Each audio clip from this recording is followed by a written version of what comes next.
1 जनवरी 2003 की सुबह रितेश और उसके दोस्तों के साथ एक ऐसी घटना हुई जिसे वो आज तक याद करते हैं। उस समय रितेश सूरत की एक आईटी कंपनी में जॉब कर रहा था। साल 2002 खत्म होने वाला था और न्यू ईयर सेलिब्रेट करने के लिए रितेश ने डूमास बीच जाने का प्लान बनाया। 31 की शाम को वो अपने दो और दोस्तों को लेकर डूमास बीच के पास एक रिजॉर्ट पर पहुंचे, जहां न्यू ईयर की एक पार्टी चल रही थी। रिजॉर्ट के स्टाफ को कुछ पैसे देकर उन्होंने अपने लिए ड्रिंक्स का जुगाड़ भी कर लिया था। खूब जोरों शोरों से रिजॉर्ट में पार्टी करने के बाद वो समुद्र के किनारे बैठने डूमास बीच की ओर चले। रिजॉर्ट के एक वेटर ने उन्हें रोक के बताया कि डूमास बीच हॉन्टेड है और वहां रात में आत्माएं भटकती हैं और उनको वहां जाने से मना किया।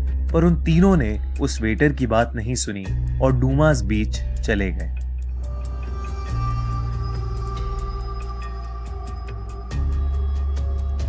तीनों डूमास बीच पर बैठे हुए अपने हाथ में के एक ग्लास ड्रिंक लिए गप्पे मार रहे थे। डूमास बीच एकदम सुनसान थी और इन तीनों के अलावा दूर दूर तक वहां कोई नहीं था। पर कुछ ही देर में रितेश के दोस्त रवि को वहां दूर कोई खड़ा दिखा, जो धीरे धीरे उसके पास आ रहा था। उसका चेहरा धुंधला था और ऐसा लग रहा था कि जैसे वो बस एक प्रोजेक्शन हो। रवि ने जब ये बात अपने दोनों दोस्तों को बताई तो उन्हें कुछ नहीं दिखा और उन्होंने उसका मजाक बनाना शुरू कर दिया। रितेश ने बोला कि उसे ज्यादा चढ़ गई है और अब उसे और नहीं पीना चाहिए, पर रवि काफी श्योर था कि कुछ तो अजीब है। वो बार बार उसी धुंधले चेहरे वाली उस औरत को देख रहा था। देखते देखते अचानक वो उसके पास आ गई और उसके आर पार हो गई। रवि को एकदम से काफी अनईजी लगने लगा और वो चक्कर खा के नीचे बैठ गया।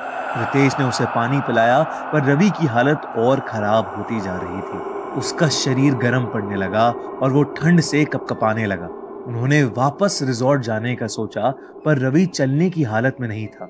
रितेश ने अपने दूसरे दोस्त पुनीत को रिजॉर्ट से पानी, दवाइयां और जैकेट लाने को कहा। जैसे ही पुनीत वहां से गया, वैसे ही रितेश को किसी के रोने की आवाज आई। उसने देखा तो समुद्र के किनारे पर बैठी एक औरत नीचे मुंह करके रो रही थी। उसे भी समझ आ गया कि बीच पर और देर रुकना ठीक नहीं है। वो तुरंत कांपते हुए रवि को उठाने बढ़ा। जैसे ही रितेश ने रवि को खींचा, रवि ने कांपना बंद कर दिया और रितेश को बहुत जोर से पीछे धक्का दिया। रवि की आंखों में एक अजीब सी चमक थी। उसने गुस्से में रितेश को देखा, जिससे रितेश बहुत ज्यादा घबरा गया। इतने में पुनीत भी रिजॉर्ट के स्टाफ को लेकर वहां पहुंच गया।